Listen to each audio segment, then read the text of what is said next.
Bienvenido, bienvenida a tu nuevo podcast en español, Un Club y Du Play. Te habla Sachio Murasawa una vez más, pero hoy no estoy sola, vengo acompañada. Te voy a presentar a un amigo mío llamado Vinicius Barbosa, no sé si lo conoces.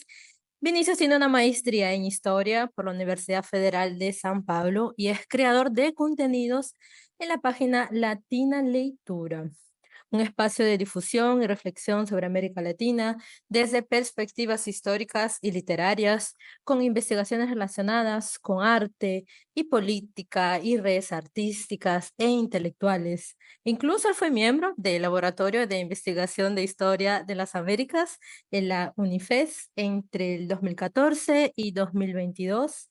Ha mediado encuentros literarios y club de lectura y actualmente trabaja en el mercado editorial en las áreas de comunicación y producción editorial. ¿Qué tal currículo, Vinícius? Como te dije. Seja bem-vindo. Como é que você tá?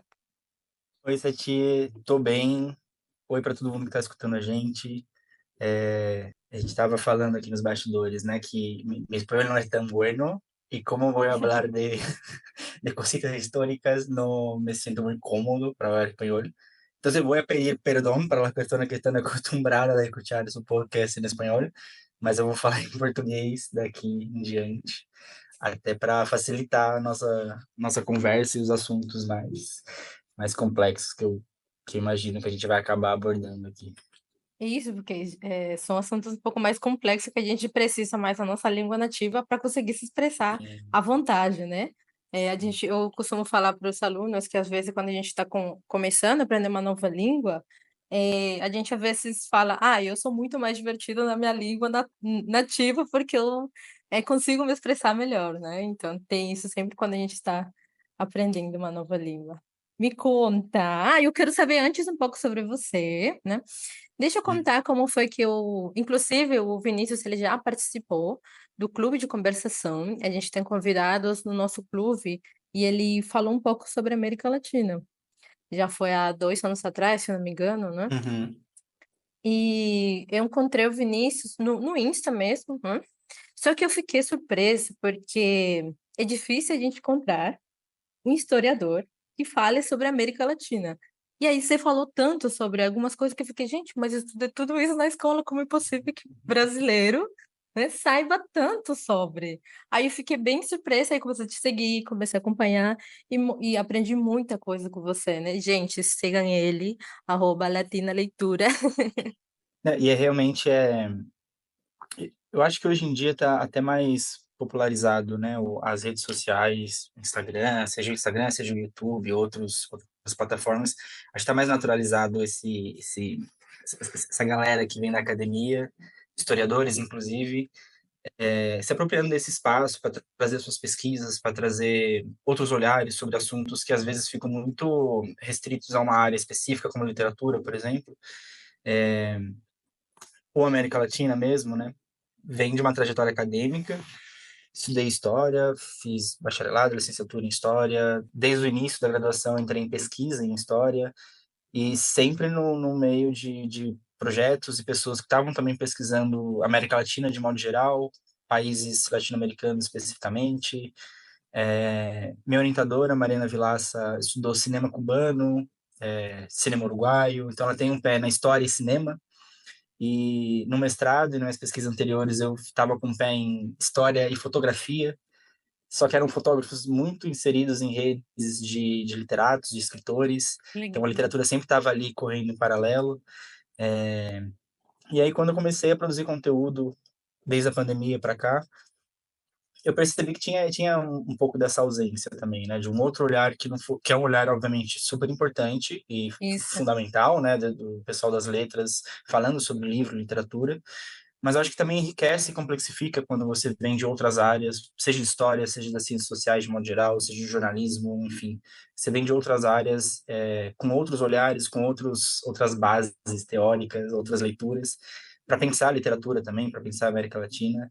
Então tem sido um processo muito legal também de encontrar essas pessoas e que acho que isso engrandece muito, né? A gente aqui no Brasil tem um distanciamento muito grande dessa relação com a América Latina. Então, acho que esses olhares também ajudam a gente a complexificar isso que é nosso, né? Essa América Latina Isso, da qual a gente também faz parte. Embora tenha muitos debates sobre o quanto que o Brasil faz parte dessa América Latina.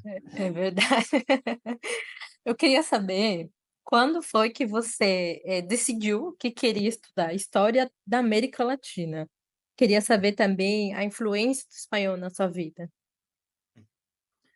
Eu fui fazer história, primeiro, de modo geral, muito muito sem pensar muito, na verdade, porque na adolescência eu pensei em fazer tantas coisas, assim, estudei música a vida inteira, então achava que eu ia seguir na música, porque eu estudava desde os 9 anos.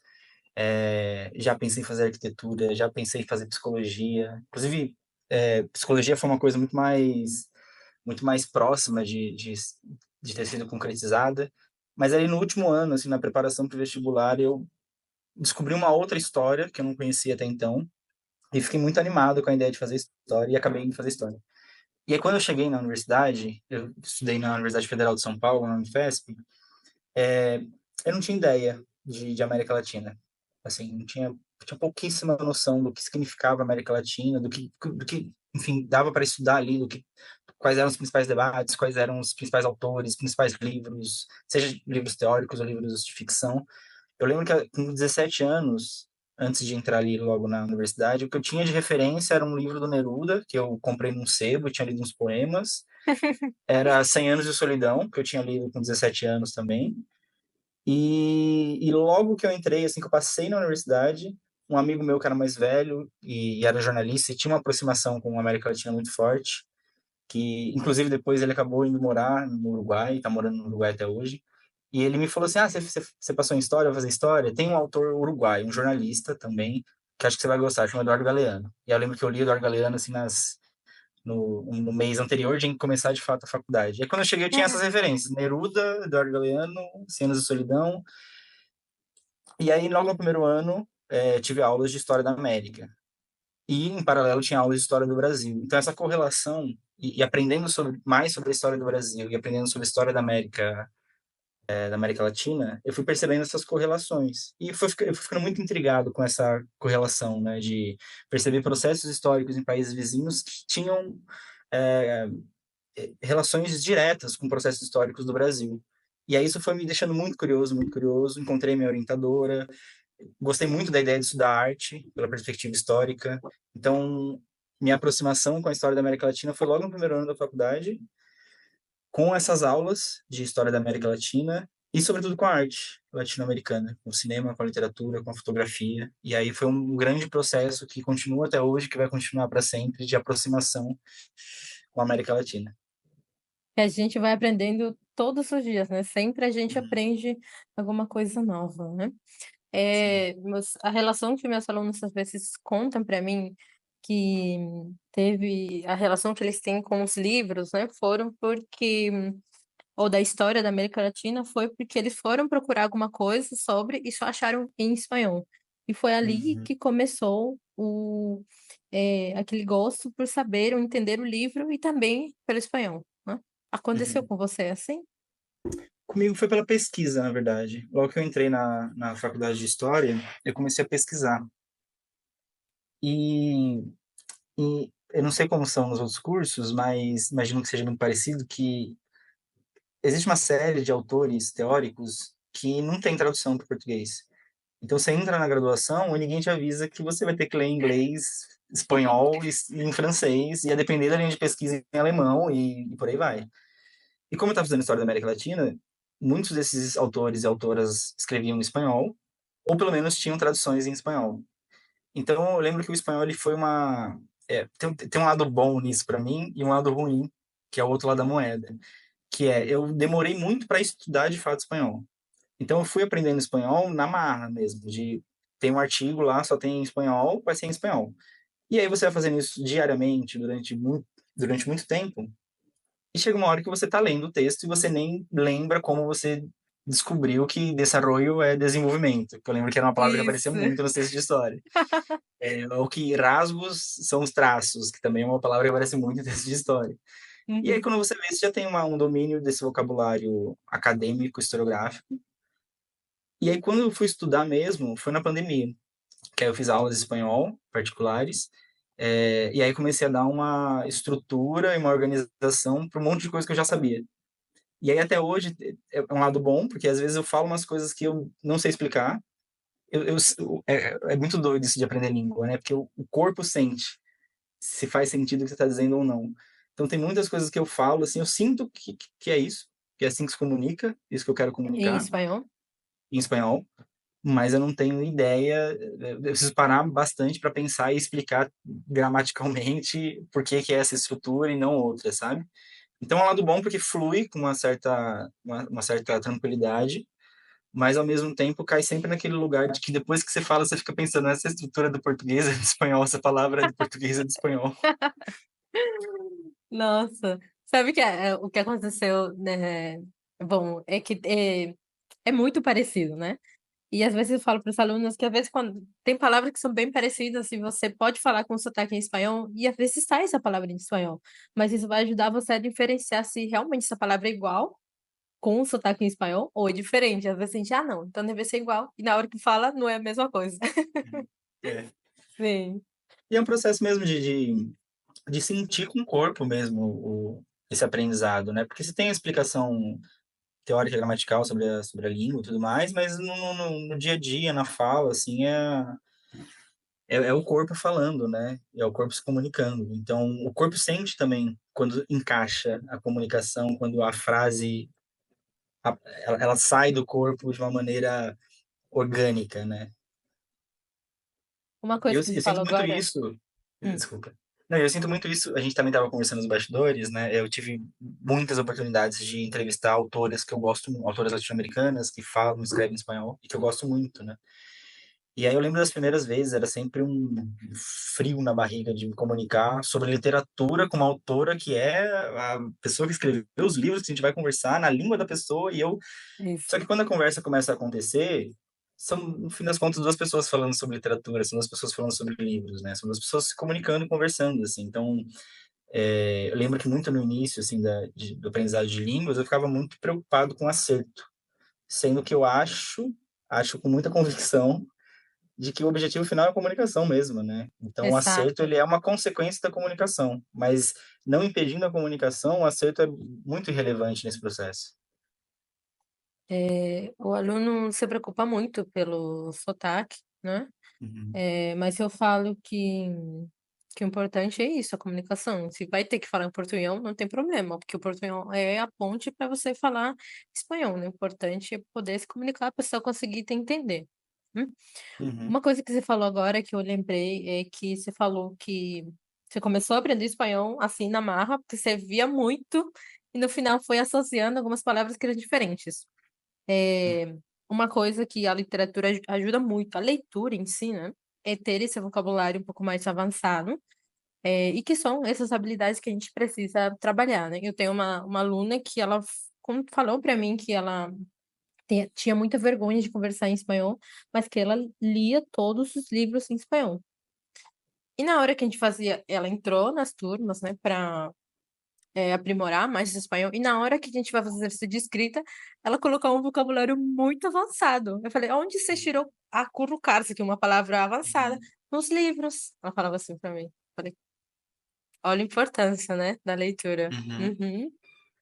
E acho que é isso mesmo, assim, uma coisa que para mim me ajuda muito, me ajudou e me ajuda muito é que eu acabei me aproximando da língua do espanhol pelos textos acadêmicos.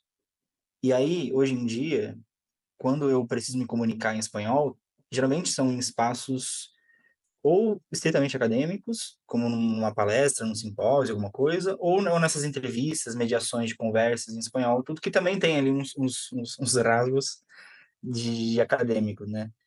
E acho que ter construído um vocabulário básico a partir desses textos acadêmicos me facilita muito nessa comunicação, porque são palavras que eu fui naturalizando de uma maneira, de fato, natural, né? Eu fui tendo relação com essas palavras, com essas estruturas, com essas construções de frases e tudo mais, de uma maneira muito orgânica ao longo das pesquisas. E aí você tinha comentado, né? Tem pessoas que falam, nossa, eu sou muito mais engraçado na minha língua nativa e tudo mais, né? Isso. Para mim isso é bom, porque como eu acabo usando espanhol em ambientes mais sérios, entre aspas, é muito bom eu não ter esse vocabulário engraçado. Porque eu acho que eu passo uma imagem de alguém que tá levando muitas, que eu tô de fato levando a sério, mas que tá se comunicando seriamente sobre os assuntos, sabe? Então, para mim é até bom não ter tanto esse É bom, vocabulário de né? fazer Aham. piadas e tudo mais, porque me ajuda muito. Perfeito. Eu gostaria de fazer uma pergunta para você, para já entrar, conversando sobre a América Latina. Queria saber, afinal, a América Latina existe mesmo ou é uma invenção colonial acadêmica? O que você acha? Uhum. É uma pergunta muito difícil, muito importante também. A América Latina existe mesmo ou é uma invenção colonial acadêmica? A América Latina existe e é uma invenção, isso eu afirmo. Não sei se é uma invenção Isso. colonial acadêmica, porque porque por que ela é uma invenção, né? Porque ela é uma invenção, ela é uma criação. Ela nem sempre existiu. Acho que dá pra gente começar por aí. Uma coisa que eu acho interessante de estudar história, por exemplo, ou de ter uma consciência histórica, né, uma consciência de processos históricos do mundo, é que quando a gente se relaciona com o nosso passado, no primeiro momento, geralmente isso vem pela relação das outras pessoas que já estavam aqui, né? Então, são os mais velhos contando histórias de antes da gente nascer, é o filme que retrata um período anterior ao nosso, é sei lá, a música que foi composta e publicada antes da gente nascer. E a gente vai tendo noção ao longo da vida de que o mundo existia antes da gente. A gente não é o centro e umbigo do mundo. Essa noção de entender que o mundo existia antes, ela é uma desnaturalização do tempo, né? Ela é um processo de você entender que se as coisas existiam antes de mim, elas não são dadas. Então elas foram ao longo do tempo sendo criadas, né? E o conceito de América Isso. Latina é isso também, ele nem sempre existiu. Ele foi criado em algum momento, e ele e o fato dele ter sido criado em algum momento não significa que ele hoje é a mesma coisa de quando ele foi criado. Porque As ele vai coisas, mudando com o tempo, né? ele vai mudando, fazendo um paralelo assim muito bobo, mas é tipo a gente, né? A gente, eu sou Vinícius, você é Sati, mas eu não sou o mesmo Vinícius de 10 anos atrás, você é o mesmo Sati de 10 anos atrás. O nome é o mesmo, serve para de alguma maneira significar quem somos, mas nós não somos a mesma pessoa o tempo inteiro. A gente vai mudando. E os conceitos, nomenclaturas, designações das coisas também vão mudando ao longo do tempo. Então, a América Latina é isso. Nunca, nem sempre existiu, e mesmo a partir do momento quando passa a existir, não significa a mesma coisa sempre. Então, ela vai significando coisas diferentes. E essa ideia de invenção, ela é registrada, inclusive, né? Porque se a gente for dar um passo atrás e pensar a América Latina, na própria palavra, né? São duas palavras, na verdade, que significam uma única coisa, né? Então, é América Latina. Se a gente dar um passo atrás e pensar só em América, de onde que veio isso, né? E aí uma pergunta que eu acho interessantíssima é pensar, por exemplo, América é uma nomenclatura, uma designação para dar sentido para essa porção de terra aqui onde a gente está, desse lado aqui do Isso. Atlântico. Ao mesmo tempo, tem um discurso de que diz que Cristóvão Colombo descobriu a América. E aí é uma pergunta boba, mas se Cristóvão Colombo descobriu a América, por que a América não se chama Colômbia, por exemplo? Porque seria sensato pensar que a gente vai dar o nome de uma coisa para quem descobriu a coisa. Exato. E Uhum. aí, antes de mais nada, Colombo não descobriu nada, né? Colombo chegou numa Isso. porção de terra onde já tinha gente com o seu imaginário, com a sua mentalidade, e dando sentido, significado e palavras que davam sentido e significado para as coisas. E aí, enfim, América foi um nome dado em homenagem ao Américo Vespuccio, que era um criador de mapas, um cartógrafo, que viajou para cá, para esse lado do Atlântico no início do século XVI. E diferente do Colombo, que o Colombo fez 4 viagens para América e morreu sem saber que estava na América. Ele morreu acreditando que ele tinha alcançado as Índias Orientais, As o Índias. Japão. E o Américo é a primeira pessoa europeia que diz que essa região que os europeus acabaram de chegar é uma coisa diferente do que eles conheciam até então. Os europeus conheciam até então. E aí, quando em 1507 se faz um mapa atualizado do mundo, todo o debate sobre o que é essa porção de terra ganhou corpo e passam a corroborar e a entender que o Américo tinha razão quando ele disse que essa porção de terra era diferente de tudo que eles conheciam, uma porção à parte do mundo conhecido até então. E aí, para homenagear, ou para nomear essa porção de terra, eles homenageiam quem de fato identificou que que aqui era uma porção diferente de terra. E aí, seguindo o padrão de nomes femininos dos continentes, dão o nome de América para essa região. Só que essa América também vai ser outra coisa ao longo de 300 anos. Ela vai ganhar novos sentidos e significados ao longo de 300 anos. E aí é só lá no fim do século XIX que vai chegar a ideia de latina na América. Na verdade, tem indícios antes disso, mas vai se consolidar a ideia de América Latina no final do século XIX. Então, só aí já tem tipo, 300 anos de história de constantes ressignificações do que é isso daqui, a partir de um primeiro nome comum, que é América, e depois de uma nova categoria, que é América Latina. E aí o debate sobre a América Latina, ele é, assim, Eu extensíssimo. ia falar isso, porque temos América, mas aí o conceito da América Latina, ele surge no século XIX, né? Uhum, Mas para diferenciar, né, das Américas encontrar-se com o mundo anglo-saxão, certo? uhum, E aí, uhum, só que ele foi criado com fins geopolíticos, mas ele foi meio que se apropriando dos movimentos culturais e resistência do que aconteceu na América Latina. Né? uhum. Então Exatamente, ele porque foi mudando. se a gente pensar também essa história do Colombo, do Américo Vespucci, como uma invenção da América, ainda sem latina, mas a invenção da América, a gente também pode pensar a América Latina como um processo de invenção também. Porque não é do dia para a noite que alguém vira e fala assim, o nome disso aqui vai ser América Latina, e pronto. Todo mundo passa a aceitar como América Latina. Existiram tantos outros nomes em disputa. América Latina, ela é um conceito hegemônico, ou seja, é uma nomenclatura que foi dada e que venceu outras nomenclaturas ao longo do tempo. E aí é interessante pensar o porquê que essa venceu outras categorias. Por que esse nome, América Latina, resistiu ao tempo em detrimento de outras categorias, nomes que foram dados também naquele contexto, ou logo depois ou logo antes. Mas é um processo de invenção também. E aí tem um discurso muito comum que remonta, se eu não me engano, a 1956, que é a ideia da origem francesa do nome América Latina. Que a América Latina teria sido uma nomenclatura dada pelos franceses como parte de um programa de Exato. ação político Isso. de incorporar essas nações que acabaram de passar por um processo de independência e trazer de uma maneira simbólica, de aproximar de uma maneira simbólica esses países recém-emancipados para mais próximo da França, que tinha uma tradição latina. E é uma linha teórica,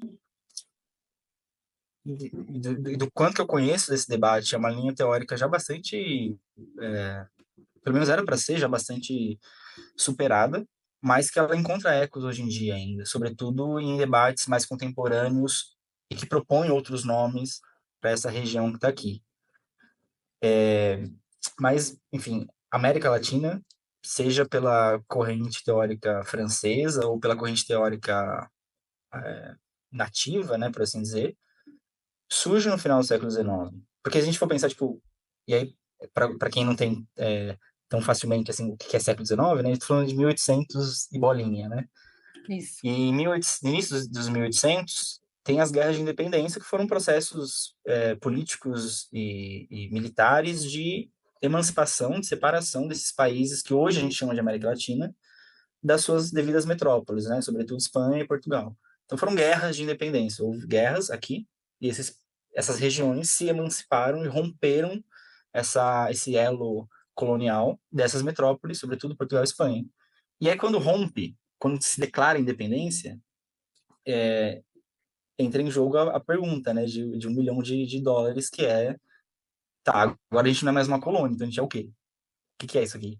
Se a gente está emancipado, até então a gente era uma colônia, tinha toda uma lógica de expropriação da terra, de opressão das pessoas, de uso de trabalho escravagista e tudo mais. Agora que a gente rompe com essa estrutura político-administrativa, o que que é isso aqui? E aí que começa, ao longo do século XIX, Debate, né? ao redor dessa pergunta, o debate sobre o que é então isso aqui, como a gente vai chamar isso daqui, quem nós somos agora, sabe? Isso. Tem um livro que inclusive eu indiquei, mas eu achei também no seu perfil de Darcy Ribeiro, que fala Uhum, A América Latina Existe? uhum. O Darcy, para quem não conhece, ele é um dos mais importantes pensadores brasileiros e estava muito preocupado em entender o que era o Brasil e o que era a América Latina.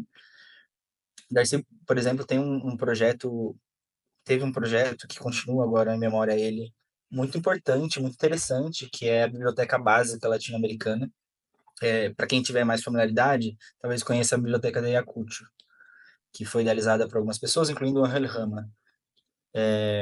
E é curioso, porque o Rama e o Darcy Ribeiro tiveram a mesma ideia em lugares diferentes ao mesmo tempo, que era construir uma biblioteca, ou seja, publicar livros ou reunir livros de pensadores e pensadoras importantes que pensaram a nossa região por diferentes abordagens, perspectivas, e juntar esses livros numa biblioteca básica, uma biblioteca comum, para compilar ali o pensamento latino-americano e, consequentemente, ajudar a pensar a América Latina. E aí o Darcy Isso. Ribeiro, acho que chegou a publicar 4 livros, se não me engano. Foram poucos livros em vida, ele acabou falecendo, e hoje a Fundação Darcy Ribeiro toca ainda esse projeto de recompilar esses livros para construir uma biblioteca básica.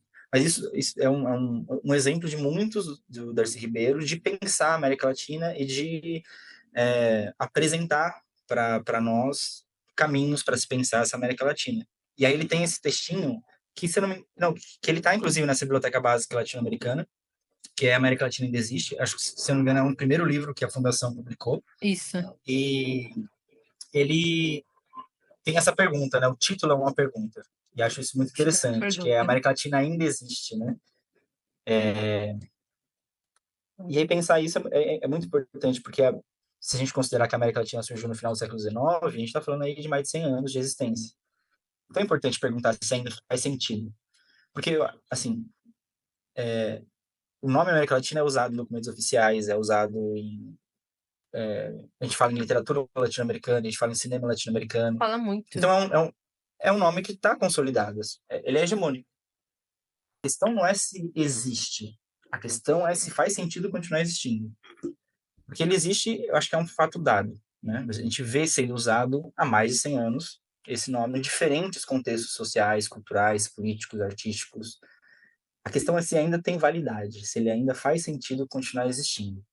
E aí, para pensar sobre isso, é importante criticar o conceito, porque é o que eu falei lá no começo, é uma invenção. Ele nem sempre existiu. Se ele nem sempre existiu, ele não precisa continuar sempre existindo. Só que para fazer esse movimento, a gente precisa complexificar esse conceito. E aí, Porque então, eu acho sempre que que da mesma surge forma que conceito, exato, sempre surge debates, com sim, certeza. exato, exato. Uhum. E aí o debate não pode cair no simplismo, por exemplo, que era o que eu ia dizer, do tipo, a América Latina é uma construção francesa, logo descartamos porque somos contra o eurocentrismo e... Não, calma, é de fato, primeiro, porque quem disse que é uma construção...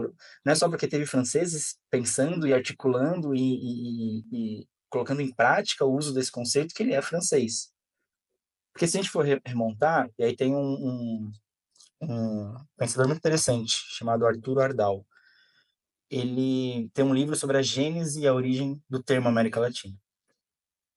E aí, contrapondo essa linha teórica de que falam que os franceses cunharam o termo, ele diz que, de fato, ali existia em 1836 uma primeira menção à ideia de Latina à América, feita por um francês chamado Michel de Chevalier, que estava muito ligado ao imperialismo francês e Isso, tudo mais. deixa eu ver. Só que o Chevalier, e aí o Ardal que coloca isso, o Chevalier usava a latina como, de novo, um rasgo da América, dessa América recém-emancipada. Então, para ele, a América era católica, a América era escravagista, a América era latina. É um adjetivo, é uma característica, assim como tantas outras. Quando ele falava em latinidade para essa América, ele não estava usando essa latinidade como substrato da identidade. Como a gente Era vê um, hoje em dia, era tipo um conceito uhum, totalmente diferente. Isso. uhum.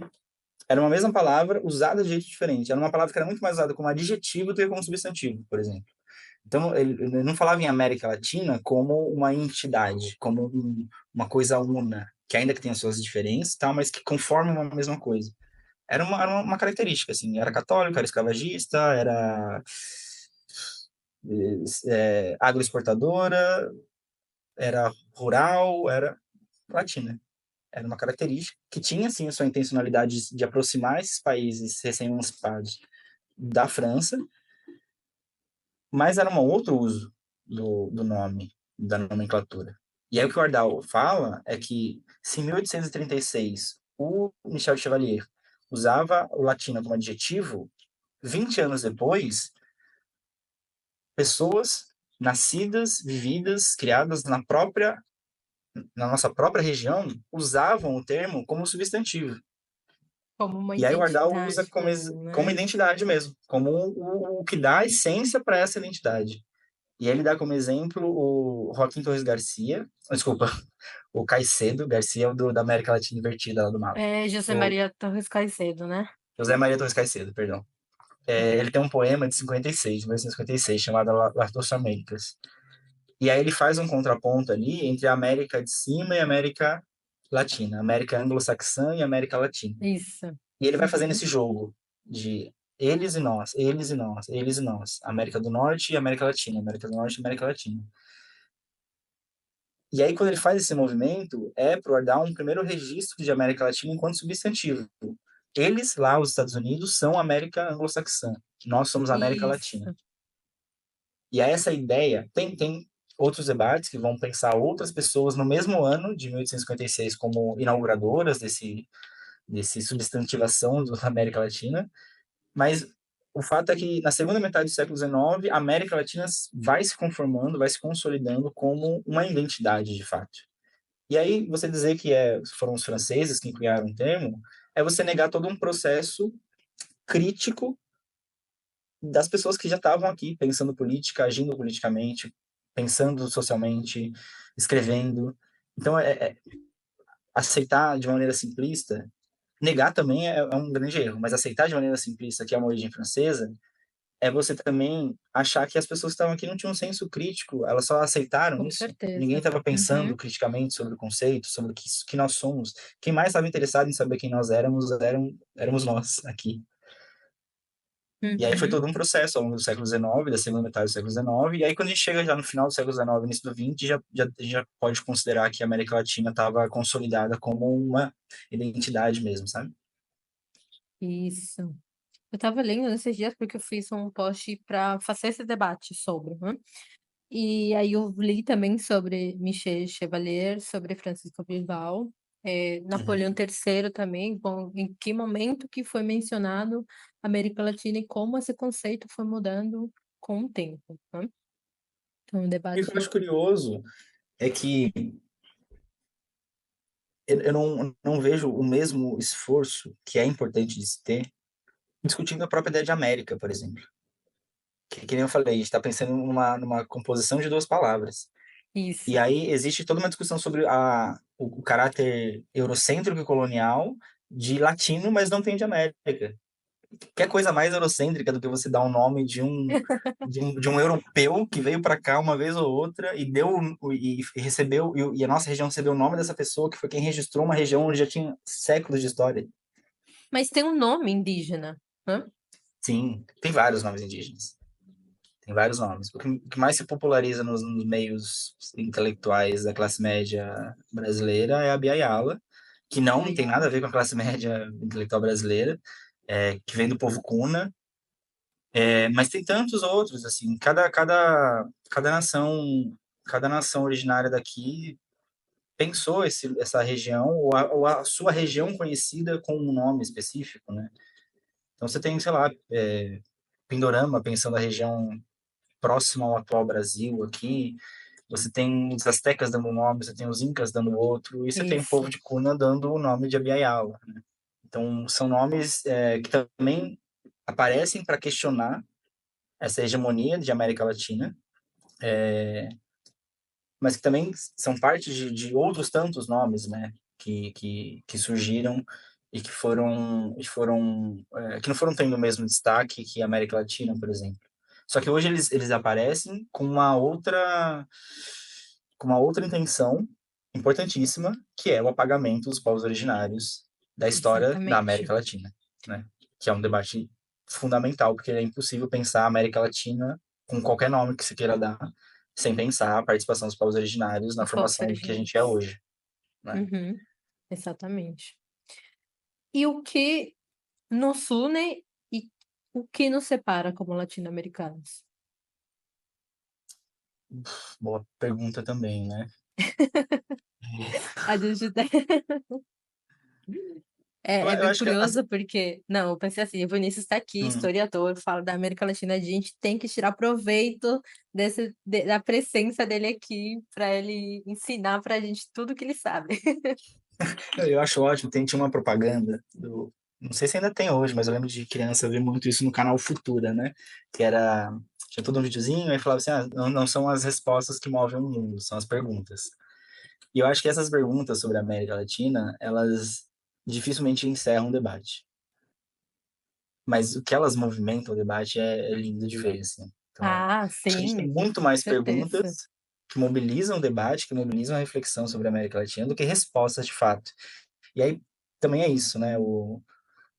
Parafraseando um trecho do Grande Sertão Veredas que o narrador fala é alguma coisa como viver é perigoso, porque não se sabe como aprender a viver é o que é o viver mesmo, né? E eu acho que fazendo um paralelo bobo também, eu acho que é um pouco isso, assim, responder a pergunta é meio perigoso, que a gente não sabe a resposta, mas tentar responder é o que é a resposta mesmo, sabe?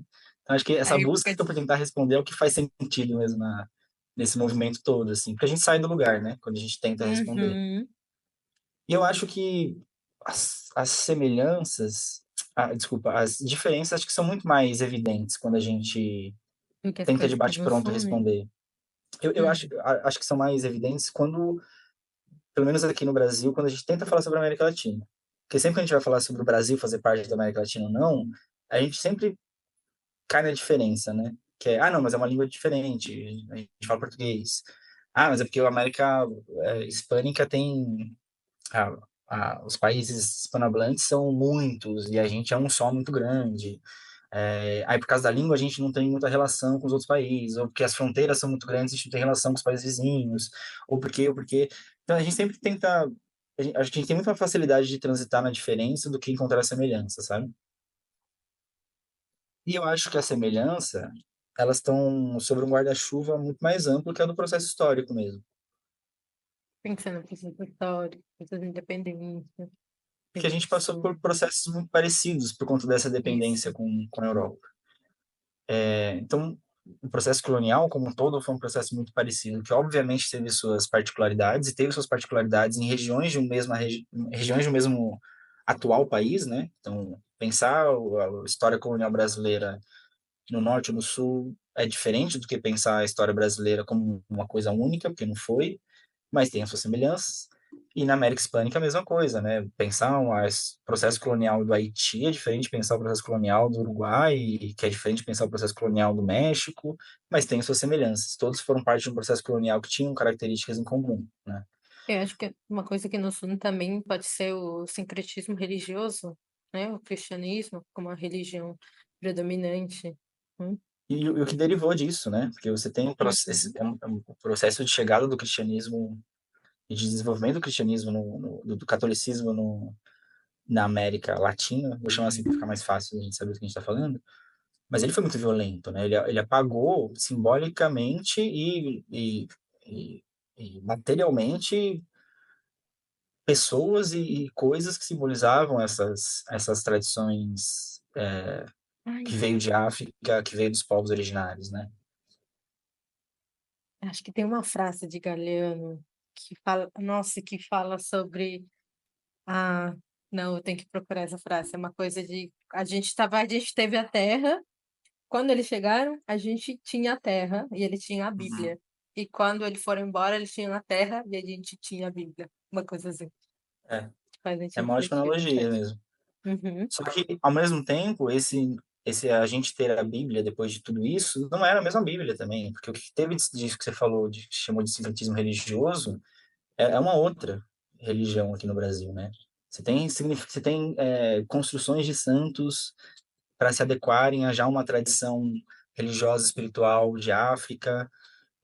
Você tem a criação de irmandades de homens pretos para juntar pessoas pretas libertas ou escravizadas em grupos de irmandade para, de alguma forma, conseguir criar ali um senso de proximidade com o catolicismo.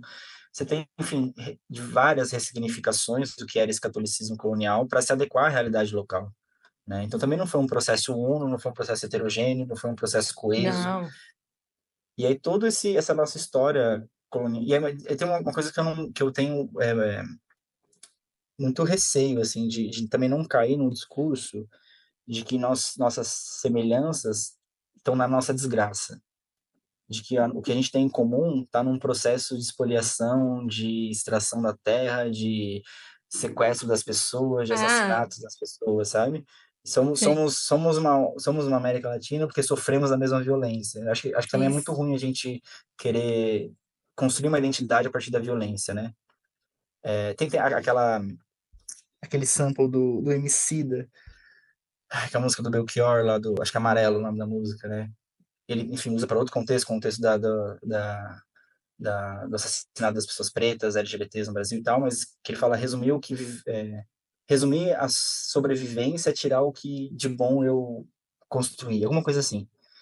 E aí eu acho que dá pra fazer um paralelo também, né? Resumir a nossa história Dá. latino-americana a somente a sobrevivência é tirar tudo que a gente construiu, é retirar tudo o que a Europa, de alguma maneira, aprendeu com a gente e incorporou da nossa realidade, sabe? É essa Resumir a gente à mistura, né? sobrevivência é resumir a gente às dores e violências do processo colonial e não ao que sobreviveu de uma maneira resistente a esse processo. Assim, acho que não é negar, obviamente, toda a violência do processo colonial, mas ter a cautela de não resumir nossa identidade a somente sobrevivência, sabe? A gente é muito mais que Somente isso. isso. Uhum. É, Achei a frase. Nossa, muito linda. Ah, vinieron, ellos tenían la Biblia y nosotros teníamos la tierra. Y nos dijeron, cierren los ojos y recen. Y cuando abrimos los ojos, ellos tenían la tierra y nosotros teníamos la Biblia. sim.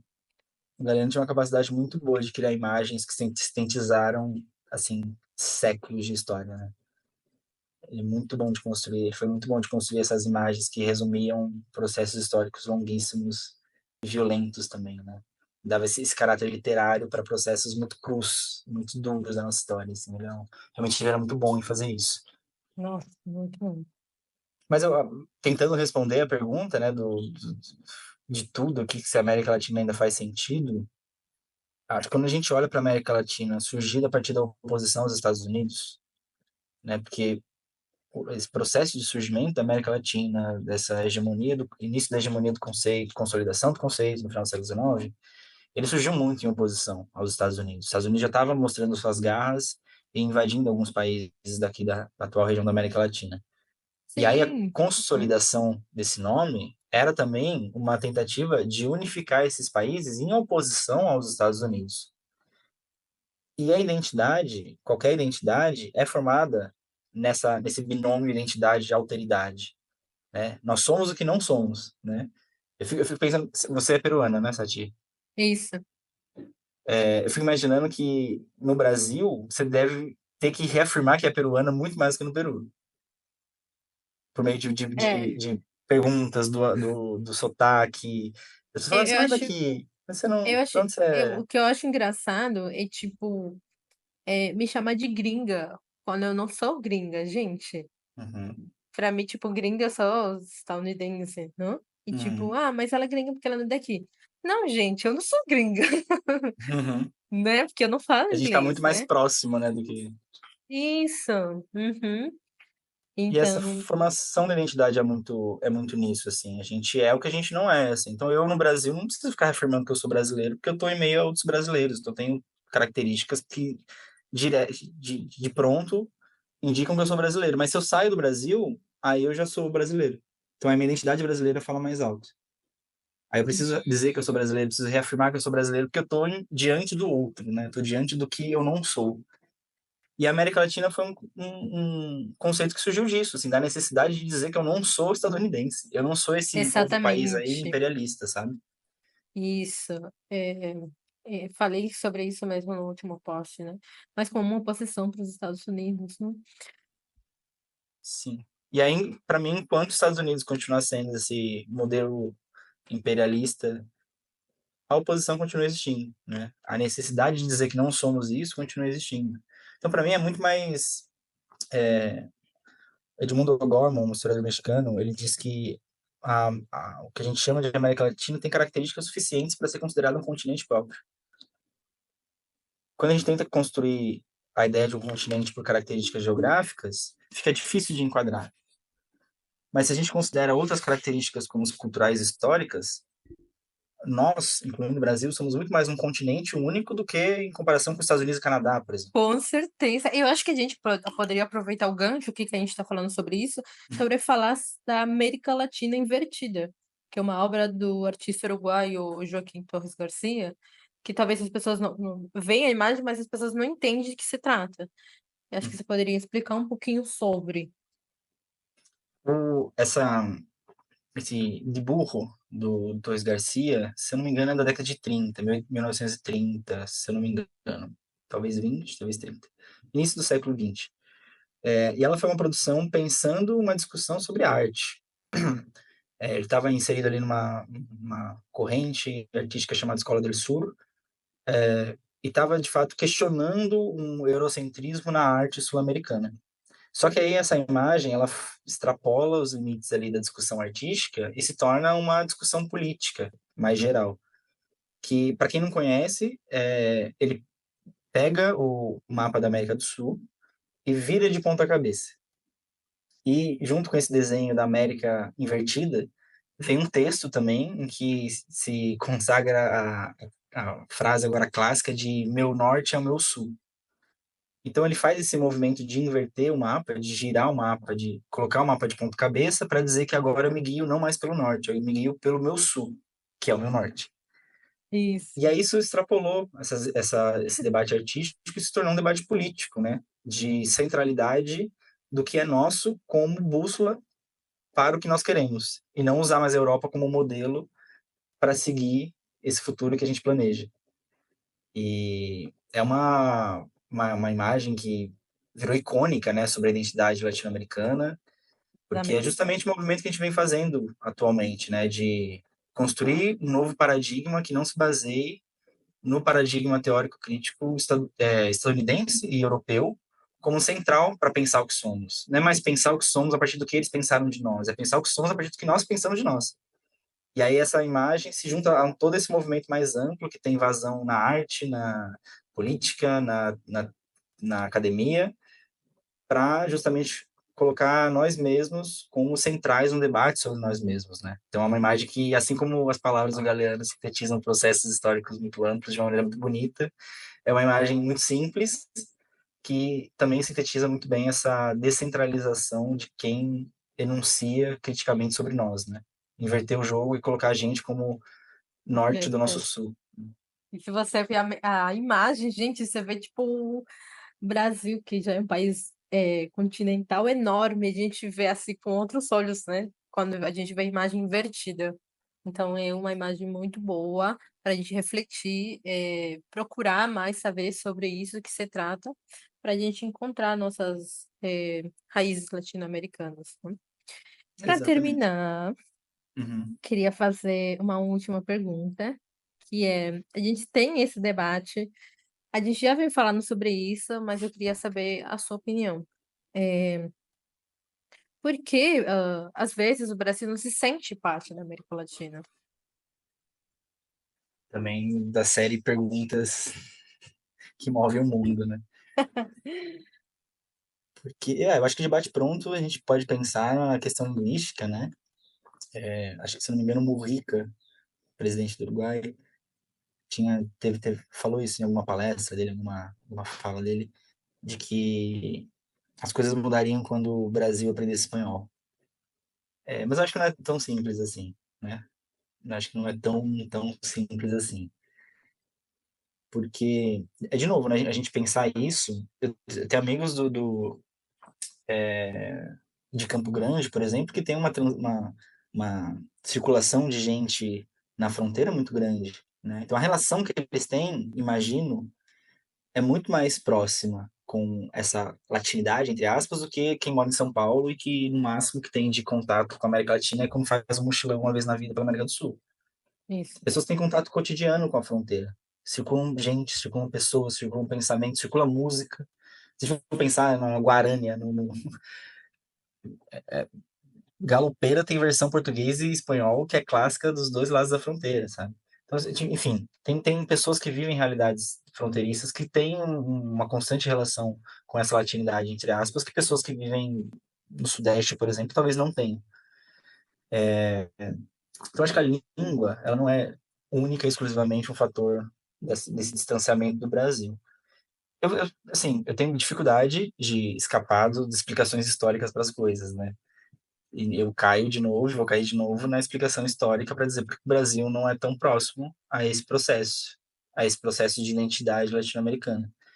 Porque se a gente for pensar, por exemplo, eu tinha comentado que a origem do termo América Latina ganha força após guerras de independência, que é quando os países, quem não eram países, rompem com as metrópoles e aí se fazem a pergunta, né? Quem somos, né? Simão Bolívar, que é uma das principais lideranças do movimento de emancipação da América Hispânica, na Carta da Jamaica de 1815, ele, no meio do processo, no meio das guerras ali, ele está escrevendo, falando assim, ó, de uma maneira bem simplista, vou dizer, né?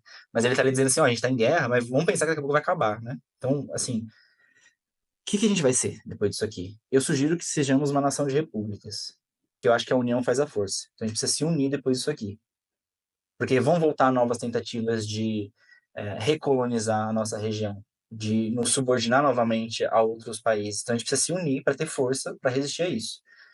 Então essa ideia de união foi se dando. Só que quando a gente olha, por exemplo, para os países hispanos, esses processos de independências culminaram no surgimento de repúblicas. Ou seja, ainda que não nada próximo dessa democracia liberal que a gente tem, com voto popular, etc., etc., surgiram repúblicas. Foram outras figuras na escala do poder que assumiram o controle desses países. O Brasil teve um processo de emancipação que rompeu com o rei e colocou um imperador durante quase 100 anos, durante 80 e tantos anos. E aí só foi instaurar uma república no final do século XIX, depois de quase 80 anos, uma república que veio ainda para um golpe militar. Então, assim, são processos muito parecidos, mas muito diferentes também. E foi criando uma desconfiança em relação ao Brasil dentro desse jogo de pensar quem nós somos agora no século XIX e daqui em diante. Uhum. E quando o Brasil entrou como república no final do século XIX e aí no início do século XX, o Brasil não queria se aproximar dos países vizinhos. O Brasil estava interessado no irmão poderoso do Norte. Então, o movimento da diplomacia brasileira foi de aproximação aos Estados Unidos, justamente no momento que os Estados Unidos estava muito interessado em se aproximar da América Latina. Então, você tem processos históricos que foram criando um distanciamento, e um distanciamento ativo, não é só uma. Ah, porque os Estados Unidos estava próximo. Você tem isso acontecendo politicamente, institucionalmente, mas tem isso acontecendo no campo do imaginário cultural. Você pega um Zé Carioca da vida, que é um personagem muito famoso no Brasil, ele é uma criação da Disney, com um braço nos Rockefeller, com um braço no governo, na política estadunidense, de criar na América Latina personagens que servissem como essa política da boa vizinhança, essa política de somos próximos dos Estados Unidos. Então, você vai ter uma série desses pequenos movimentos ao longo da história de aproximar o Brasil dos Estados Unidos e, consequentemente, distanciar o Brasil da América Latina. Então, acho que a explicação histórica talvez dê bons indícios para a gente pensar esse É, distanciamento do Brasil. acho que sim. É, agora eu fiquei pensando assim. Mas também porque o país também é tipo independente, né? Parece que não precisa dos outros países. Então, como Brasil é uma potência, né? Então ele talvez não ficou interessado em saber o que está acontecendo com os países vizinhos, né? Acho que outra coisa que tem a ver também é o ensino, né? Que é muito diferente ao ensino dos países hispanos. Conversando com uma aluna, ela viajou para Bolívia e ela falou: Nossa, eu aprendi tanta coisa sobre os Incas, por que que eu não aprendi isso na escola? Aí eu fiquei pensando: "Gente, mas isso a gente aprende, tipo, meio que obrigatório na escola". Uhum. E aí ela: "Não, então o que a gente aprende na escola é mais sobre os colonizadores, sobre os países europeus e tudo isso, então acho que tem a ver também o ensino, né". A gente aprende muito sobre esse Total. Simão Bolívar também. Não, no ensino médio, se foi mencionado Simão Bolívar para mim, foi muito en passant, assim, não lembro de jeito nenhum. Mas é pensar também que o ensino é um braço do Estado, né? Exato. Então, o interesse do Estado brasileiro, historicamente, não esteve nessa aproximação com a América Latina, ou na construção de um senso de união, ou de vizinhança, ou de irmandade com esses países latino-americanos. Pelo contrário, né?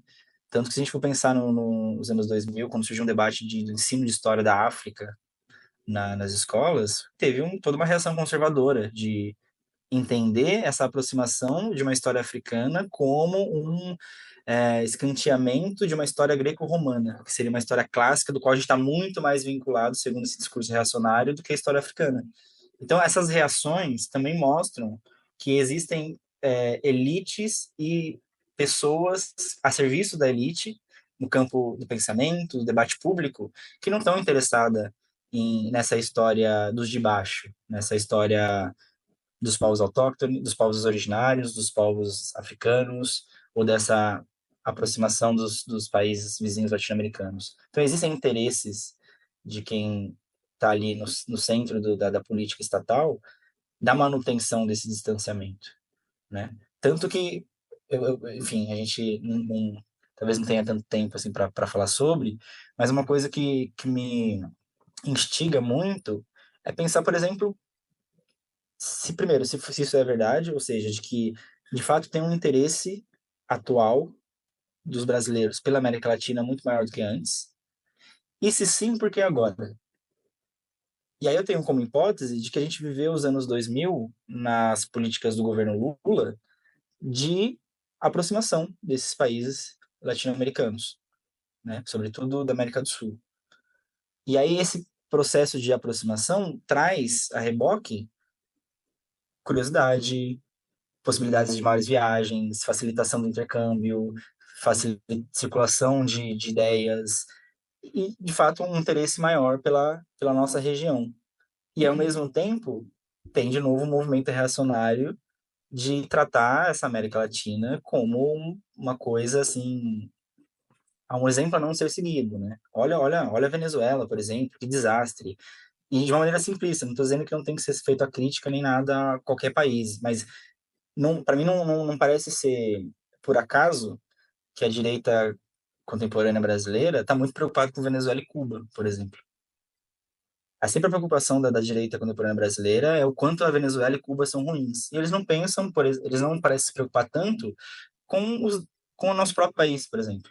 Ou com o que há de bom, ou o que há de exemplos positivos, ou feitos que deram certo, entre aspas, nos países vizinhos. Eles estão preocupados em falar quanto a Venezuela é ruim, quanto Cuba é ruim.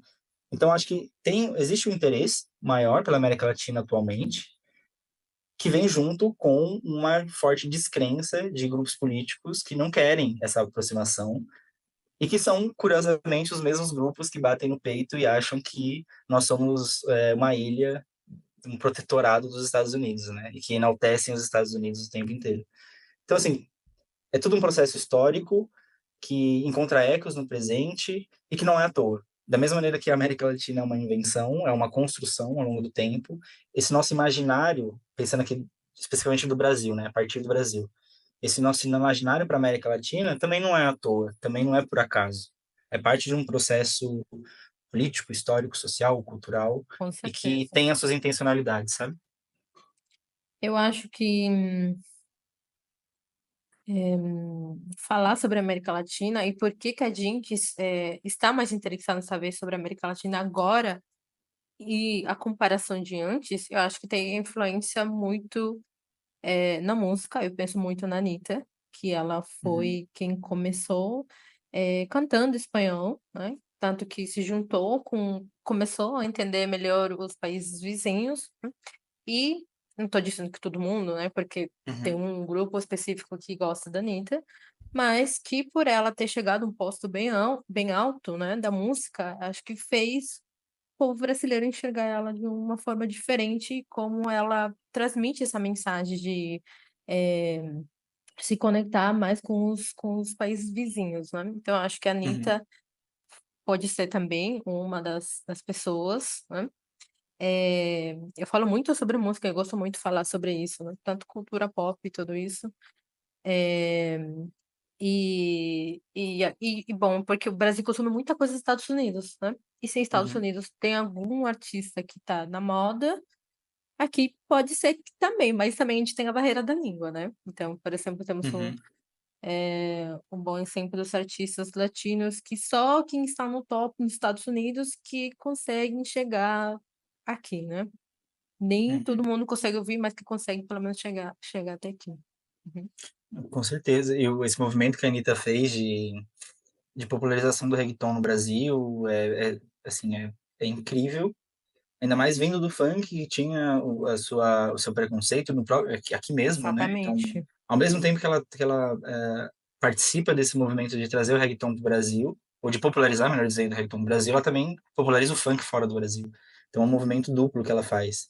Só que ela não faz do nada também, porque criando um caso hipotético ridículo, mas se a Anitta resolvesse produzir música dentro de um gênero que é popular no Zimbábue, as pessoas teriam a mesma aceitação? O que eu quero dizer é, a aceitação da Anitta cantar em espanhol no reggaeton, em reggaeton, não vem do nada. Já existe ali um interesse e uma abertura para isso. É óbvio que ela é ótima, é óbvio que ela faz isso muito bem, e é óbvio que ela faz isso também de uma maneira consciente, muito boa. Ela tem um marketing Lógico, absurdo, ela tem um sim. controle da sua carreira incrível, mas a aceitação não é impositiva. A aceitação ela vem de uma maneira naturalizada para as pessoas. Então, e aí, Sim. se a gente for voltar um pouco atrás, Rebelde aqui fazia sucesso absurdo. A RBD tinha um sucesso absurdo no Brasil. Gente, Ah, isso é uma coisa para discutir, porque, tipo, o Rebelde, eles é muito tipo assim, eles não chegaram no Brasil, mas eles chegaram pela televisão, mas com outro, e com uma dublagem ainda, e como que o povo se conectou com eles, e tanto que se aproximaram à cultura hispana, né. Então também é uma coisa para se debater, né. vem de toda uma tradição do SBT produzindo novelas mexicanas, produzindo não, né? Traduzindo novelas mexicanas, Traduzindo. dublando novelas mexicanas, para se opor a novelas com um certo teor sexual que a Globo estava produzindo antes, né? Então, e isso se popularizou muito no Brasil. Então, o SBT criou uma Gente, que tradição de curioso. dublagem de novelas mexicanas aqui, que a gente tem gerações e gerações de pessoas formadas em Maria do Bairro e por Isso. aí vai. Mas é uma coisa curiosa que as novelas brasileiras também chegaram nos países hispanos. Isso é incrível, né? Isso é E incrível. isso é incrível. E os países hispânicos conhecem o Brasil por ser uma potência também por causa das novelas, né? A gente vê, inclusive a gente falou com uma amiga que às vezes tem o síndrome de vira-lata, né, que o brasileiro tem. Uhum, Mas que uhum, quando sai fora, os outros países vizinhos, a gente vê o Brasil como uma potência e como um país que representa a América Latina, em tudo, uhum, né? E aí que eles se sentem latinos porque, eles são respeitados fora, né. uhum. É, e sobretudo quando vão para os Estados Unidos, e aí descobre aí pessoas brancas, que acham que A são gente brancas, vão para os Estados Unidos e descobrem que elas são latinas, na verdade. E elas não tinham nem noção que existia essa categoria social, gente, rachar revelação. já a revelação de raça na viagem da classe média brasileira. E aí de novo é isso, a identidade sendo formada pela alteridade, né? É, Você chega querendo uhum. dizer, não, eu sou branco, fala, você é latino, você não é branco. E aí tem esse choque de entender que em outros lugares você tem outras identidades, né? Isso Isso é mesmo. interessantíssimo também. Nossa, muita coisa para debater. Vinícius, muito obrigada pela sua Imagina. presença. Foi incrível, foi leve, espero que vocês também tenham gostado, gente. Olha quanta coisa a gente aprendeu hoje. Ah, e antes de esquecer, dia 23 é o dia do livro, né? Então eu queria que você, 23 de abril, indicasse para as pessoas que estão ouvindo algum livro latino-americano que você tenha Uhum. gostado. Talvez eu coloque no clube de leitura, a gente tem o clube de leitura também, A gente costuma ler livros latino-americanos, né? Algum livro que você tenha lido, tenha gostado? É sempre muito difícil, muito difícil, porque eu leio bastante e eu tenho, modéstia à parte, eu tenho um faro muito bom para os livros, assim, pelo menos eu sei do que eu gosto. Então, eu acabo lendo muitos livros que eu gosto, livros que eu começo a ler eu já não gosto, já deixo de lado, vou. Ah, peraí, vamos fazer assim. Vai, Eu vou vamos. falar um país e tu vai falar um livro desse Ah, bora. país. Isso, vamos ver se eu consigo. Bora? Bora. Vou tentar, não prometo. Vamos lá, então. Vamos Tá. começar pela Argentina. Nossa, começamos pelo pior. Porque tem uma questão que é, a gente precisa pensar que os livros traduzidos no Brasil, eles estão, de alguma maneira, relacionados com o mercado literário, né? E a Argentina tem um mercado literário muito forte. Então, circulam muitos agentes, tem muitas feiras, tem muitos... Então, é muito mais fácil para um editor brasileiro encontrar os bons livros argentinos e traduzir eles para o Brasil. Então, tem muito livro argentino fantástico. Nossa. Eu não vou conseguir dizer Escolheu um. um? Eu posso dizer um só? Nossa, é Pode, difícil. pode, pode escolher dois, se quiser. Nossa, mas ainda assim é difícil. Não, eu vou jogar no safe. Pode ser uma autora e um autor. Vai, Eu vou de duas autoras. tá, vai. Eu vou falar Mariana Henriques pela importância atual dela num processo que a gente está tendo nos últimos anos, últimas décadas, na literatura contemporânea latino-americana. A gente estava até conversando sobre isso nos bastidores, né? Como categorizar esses livros contemporâneos. E Então, aí o Insólito, ele ajuda a amarrar vários livros que têm características em comum com essa estranheza, essa esquisitice, aí o horror, um pouco do terror, gênero o insólito, assombro. né? Isso. É. E aí a Mariana Henriques, ela de alguma maneira acabou tendo mais um destaque maior, né, nesse processo, assim. Então eu vou dizer a Mariana Henriques, escritora argentina, fantástica. É, acho que qualquer livro dela que você abrir vai ser um ótimo livro. É, Henriques, ok. Mariana Henriques. E aí tem uma outra argentina que é uma jornalista que eu amo, que é a Leila Guerriero. Ela escreve não ficção, ela é uma cronista, ela é fantástica, ela escreve um jornalismo literário incrível. Para quem gosta de história, ela está discutindo o tempo inteiro sobre histórias. Tem um livro dela que chama História Simples, né? Uma história simples. Às vezes ela discute histórias pessoais que se transbordam para uma história coletiva e ela faz isso de uma maneira muito fácil, muito orgânica, muito e literariamente ela escreve belíssimamente bem assim. Leila Guerreiro. Leila Guerriero, isso. Assim, eu leio não ficção dela e eu termino chorando, assim, porque ela tem uma capacidade de Ah, contar fiquei histórias que curiosa é já. incrível, incrível. Poucos livros dela publicados no Brasil, mas como o pessoal que tem contato com espanhol, vale a pena procurar também os livros que ainda não foram traduzidos. Beleza. Tem Perfeito. muitas outras, tá? Mas vou ficar por aqui. Uruguai, Uruguai. É, eu vou de Cristina Perry Rossi. Cristina Perry Rossi. Tem um livro dela de contos, chama Espaços Íntimos, se eu não me engano. Deixa Porra, eu bom demais, muito bom. Para quem gosta de contos, para quem não gosta também lê, pelo amor de Deus, ela é uma excelente escritora. Gosto bastante dela. Ela também tem pouquíssimas coisas publicadas no Brasil. Esse Espaços Íntimos, se for esse mesmo, pelo que eu me lembro o nome do livro, tá traduzido, mas já está esgotado, mas deve achar em sebo. Cristina Perry Rossi. Espaços íntimos. Espaços invisíveis, será? Acho que não. Porque ele já é um livro esgotado há um tempo.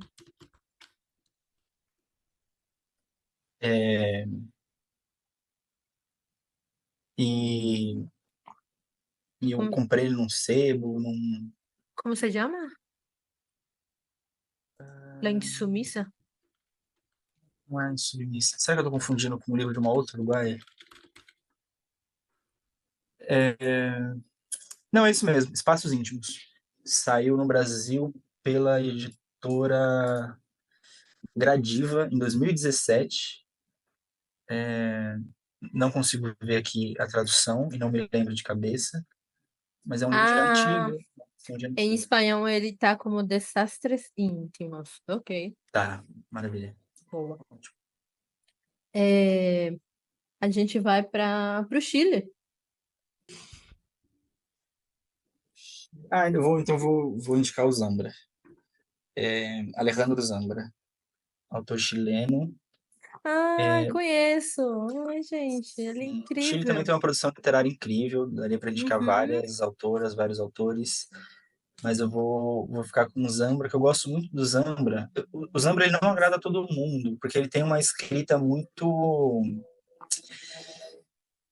O que eu acho que o Zambra ganha a gente é na atmosfera que ele cria, na sensibilidade que ele constrói, nos debates íntimos que ele constrói dos personagens, mas não é um livro de grandes feitos. Não é um livro com grandes acontecimentos, não é um livro que você vai ler e vai se entreter de cabo a rabo com grandes eventos, grandes reviravoltas. Ele é um livro de um ritmo lento, mas ele é sensivelmente maravilhoso. Maravilhoso. Tem um Gosto livro que muito. uma aluna me indicou. É Poeta Chileno, de Esse, um para mim, é o melhor Gatix. É? dos que eu li. É o que eu mais gosto do Zambra. Ele é um pouco Vou maior. ler. Geralmente os romances dele são curtos. Mas o poeta chileno é uma coisa linda, assim. Isso. Alejandro Zambra. Bom, Alejandro Sambra. É, Peru. Peru. A gente tem Vou para não. várias autoras contemporâneas do Peru. Sim. Eu vou para uma não ficção também, que é a Gabriela Wiener. Gabriela Wiener tem dois livros publicados, traduzidos no Brasil, se eu não me engano, que é o Sexografias, que é uma coletânea de Pixografia. crônicas dela sobre sexo, sobre diferentes relações das pessoas com sexo, assim, e é uma crônica, e ela escreve dentro de um gênero do jornalismo, que é o jornalismo gonzo, que ela vai fazer esse trabalho de campo, de pesquisa para essas crônicas, de um ponto de vista jornalístico, mas ela se coloca como participante ativa dessas investigações. Então tem, por exemplo, um conto, uma crônica que é sobre uma casa de swing, e ela vai com o namorado dela na casa de swing, e eles praticam swing, e ela conta sobre aquela experiência, e aí tem vários, assim, ela vai discutir a indústria pornográfica, ela vai discutir fetiches no geral, então tem várias subtemas dentro do tema do sexo, por isso que chama Sexografias, e tem um livro dela que saiu agora pela editora Todavia, que eu me esqueci do nome dele na O tradução, Aforetrato? Paco Retrato, mas aqui saiu com uma outra tradução pro título, eu não me lembro, mas vou pesquisar rapidinho, que foi Exploração. A tradução é Exploração do título. Exploração. É um ensaio dela sobre a relação dela com o pai, mas sobretudo a relação dela enquanto uma mulher imigrante vivendo na Espanha. E aí também se entrelaça a relação dela com o marido e com a namorada, porque eles são uma configuração diferente ali de relacionamento, e aí ela discute muito o amor, muito a relação, muito os filhos, muito os pais, muito a nação, e muito do que a gente também conversou aqui, que é a colonialidade, né? Esses ecos das marcas coloniais no nosso presente. Então, Gabriela Wiener, peruana, indico bastante. Boa. Equador. Ah, Mônica Correia, né? A gente já estava conversando dela nos A gente estava bastidores. conversando sobre Mônica Orreira, gente. Uau. Mônica Correia. Equador. Gosto muitíssimo da Maria Fernanda Ampoero, também é equatoriana. Não Mas conheço. vou Maria ficar com Fernanda. essas duas, Maria Fernanda Ampoero e Mônica Correia. São duas autoras que estão também nesse guarda-chuva do literatura insólita, então elas estão escrevendo contos, escrevendo romances que tratam tematicamente de coisas absurdas no cotidiano contemporâneo, tem esse rompimento da realidade que volta para a realidade, tem a violência crua, escrachada na cara de quem está lendo, mas ao mesmo tempo com muito debate crítico sobre a violência sobre as mulheres, sobre ser mulher na América Latina, sobre ser mulher no mundo.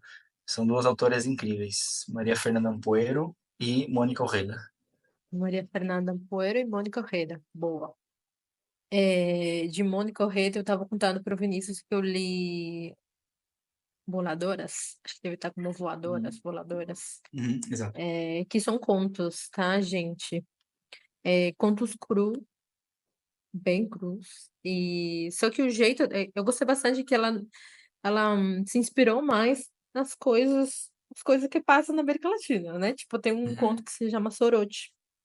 E o conto que eu mais gostei, o nome dele acho que é Caninos. Gente, é uhum. muito cru que fala da. Não do pequeno, não é spoiler, mas fala sobre a menina que o pai dela morreu. Mas eu gostei bastante desse conto. E que ela fica guardando os dentes do pai. Legal. Ela guarda os dentes, toma banho com os dentes, guarda embaixo do travesseiro e conta um pouco a história da família dela, né? Gostei E que bastante. legal, então, essa relação do corpo e esse corpo, né, não putrefato, mas enfim, um corpo morto, um corpo, que o outro livro dela é Mandíbula, né? Então essa região, Mandíbula. Então, mandíbula, Mônica Correda gente. tem suas questões com dentes e mandíbulas. Com dentes, teve uma que também. Mas, tipo, eu li um conto da Mariana Henriques, que ela também são contos, mas não dão medo, não é Uhum, conto que dá medo, né? Teve um que eu gostei bastante, que era da. O primeiro, eu acho que você já deve ter lido, As Coisas que a gente perdeu no fogo, que perdemos no fogo, uhum, que conta a história do. Em espanhol tava Chico Sucio. Acho que o primeiro uhum, conto. Gostei bastante dele. E da Mônica Correia que a gente tá falando, tem várias histórias que são as bizarras, mas tem uma história que fala de uma menina, que ela tem a avó dela, que a avó dela ajuda a mulheres a abortar. uhum, E ela gosta de experimentar o gosto da sangue, uhum. o sangue. É. E ela explica, tipo, é diferente da menstruação, e diferente de alguém morto, diferente do cachorro, tudo ele explica. Uhum. E é isso.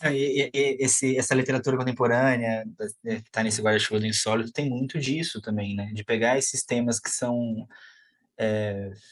socialmente vistos como nojentos e ressignificar isso, né? Isso Uhum, eles não são usados somente para chocar o leitor, não é tão simples assim.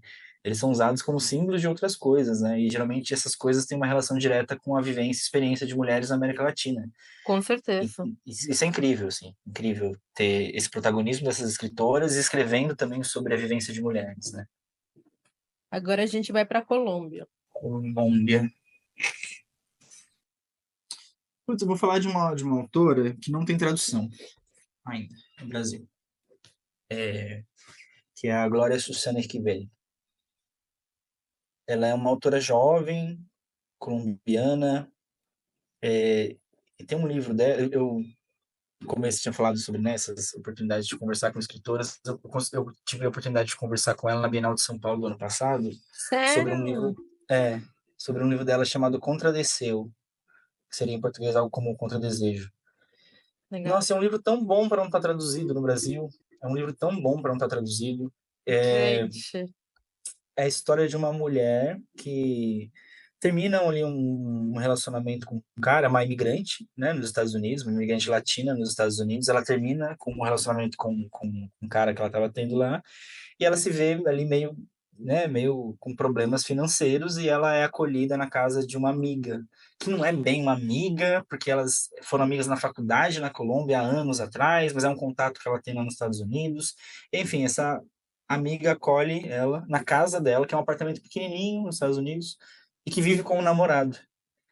E aí esses três personagens vão convivendo com seus desejos e contradesejos cotidianos e vão se dando várias formas de relação entre eles, amizade, amorosa, de trabalho. E é um livro assim sufocante. Você vai lendo, você vai se sentindo sufocado pela realidade dessa personagem diante da impossibilidade de ter uma vida plena, de viver tranquilamente, de poder conseguir concretizar os seus desejos e viver sua vida de uma maneira plena, de fato. E aí você vai se sentindo sufocado naquela realidade, mas não acontece nada insólito, por exemplo. É só um cotidiano. Mas é um cotidiano sufocante, onde a intimidade vai oprimindo esses personagens. E é um livro que ganha muito pela sutileza dessa intimidade.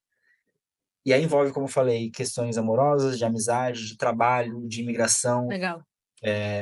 Vale muito a pena. Não tem traduzido em português, mas tem na língua original. Tem um que eu indiquei, que é de Pilar Quintana. Não sei se você já Bom falou também. dele, né? Acho que foi o Savíssimos, e tem um que é La Perla também. Isso, a cachorra, exato. Uhum. Gosto A muito dos gente tá dois. pra... E ela é muito boa, né? Muito boa. Venezuela, pra terminar. Hum, Venezuela tem uma é, tem uma autora, e aí entram as dificuldades, né? Uma autora venezuelana, nascida na Venezuela, mas muitíssimo brasileira, que é a Maria Helena Mourão. Sério? Ela tem alguns livros Moran. publicados. Ela é editora também, ela é roteirista, ela Ah, ela é uma das editoras da editora de Adorim, então ela também está publicando livros, publicando outras autoras aqui no Brasil. legal. Mora no Brasil há alguns anos. Ela estudou, se não me engano, roteiro em Cuba, naquela escola criada pelo Gabriel Garcia Marques. Tudo. Enfim, baita nome, pouco conhecido, não devidamente reconhecido, pelo menos, e que acho que vale a pena conhecer. Maria Helena Mourão. Perfeito. Mais alguma outra indicação para terminar? Bom, Bolívia, recomendo Giovanna Ribeiro, tem contos fantásticos. Liliana Colanzi tem contos fantásticos, literalmente, no sentido de brincar com a ficção científica também, de ter esse diálogo com a ficção científica. Qual é o nome? Liliana Colanzi. Liliana Conce. Ela esteve no Boliviana. Brasil também mês passado. Algumas semanas atrás ela esteve no Brasil também. Muito querida, além de ótima escritora. E acho que México, pra gente fechar, Uhum. acho que México tem uma produção muito boa também, e muitas traduções. Gosto muito da Fernanda Melchor, com Temporadas de Fernanda Furacões, Menchur. Acho que já e ouvi falar dela. Já. Paradise, livros dela. Temporada de Furacões é uma coisa Ah, bem... tem temporada de Huracanes. Sim. Uhum. Foi adaptado pela Netflix também. Isso. Uhum. E, recentemente, a editora Pinar publicou a Helena Garro, que é um nome basilar da literatura latino-americana, uma escritora que não é contemporânea, uma escritora já considerada clássica, Helena Garro. Lembranças do Porvir é um livro fantástico que saiu pela Arte e Letra, mas agora a Pinar publicou alguns contos da Helena Garro, que vale muito a pena conhecer, assim, é uma autora incrível. Acho que dá para fechar, porque Mexicana. senão a gente fica até amanhã aqui. Tem uma autora mexicana, se não me engano, deixa eu ver. É, que o pessoal fala muito bem. Bom, que tá na minha lista para ler, mas é um livro enorme. Acho que é Quem Soy? Julia Navarro, Dime Quem Soy. Sim, vou falar. Bom, essa eu vou anotar também. Ainda não li. Nossa, o pessoal fala muito bem desse livro. Só que é um livro enorme, acho que mais de 600 páginas. Mas Hum. que o pessoal fala muito bem, que fala muito sobre da América Latina, o que aconteceu na América Latina, um pouco sobre a história dela, fala sobre a política, então é um livro bem legal. Perfeito, então. Vinícius, muito obrigada. Eu até tô pensando que todas essas indicações de livro vai sair para um post. Uma boa também, uma boa Indicações também. do Vinícius. Que aí fica registrado, pelo menos, também. Aí fica registrado e aí a gente faz essa collab. Muito Não, obrigada, Vinícius, pela eu que tua agradeço, presença. eu que É, agradeço. Sei que a gente falou de coisas muito complexas e é difícil chegar nas respostas, mas tentei ser